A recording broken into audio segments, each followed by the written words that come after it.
disease fellow. He apologizes he couldn't be here, but I'll be here presenting his work. And on behalf of him and myself and Dr. Anthony Bella, we'd like to thank everybody for inviting us to this great meeting. So, climacturia following radical prostatectomy. The time is now to query and treat. This is our disclosure. Dr. Christine and Dr. Bella are consultants for Boston Scientific, and my fellowship is sponsored by Boston Scientific. So as we all know, radical prostatectomy has been a very effective treatment for prostate cancer, and because of its effectiveness, people are living much longer after the diagnosis. Because of this, cancer survivorship and quality of life issues have really come to the forefront for patients and urologists treating them.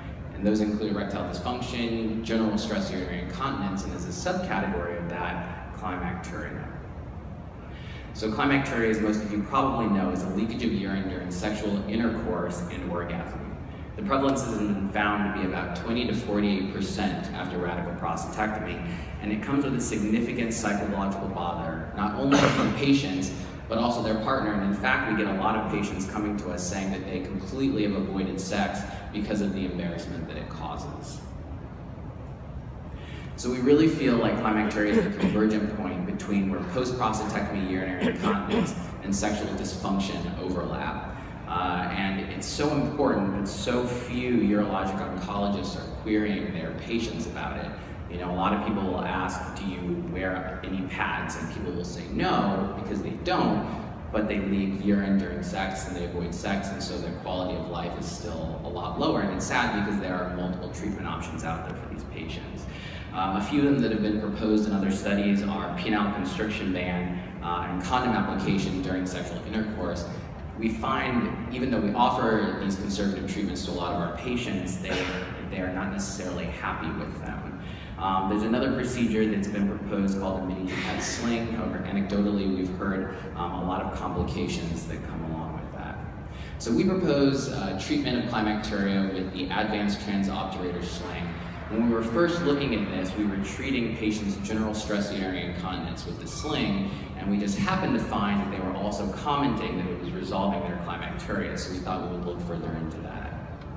So a review of our registry data of men treated with the advanced sling after robotic prostatectomy from 2010 to 2016, we found about 46 men with climacturia with and without stress urinary incontinence.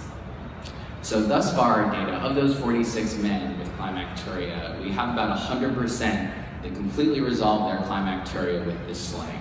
And now we know nothing is 0 or 100% in urology, and as we're writing up the paper and have more patients, we have found a few where it has not worked.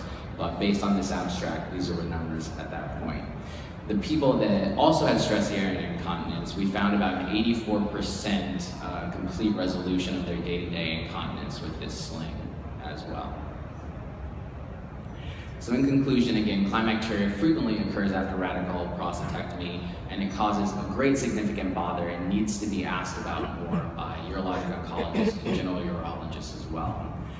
We propose the advanced sling as treatment for this. We found it's very highly effective and very low complication rate. We've not seen any infections, any erosions, at least at this point. So I'd like to open up for any questions.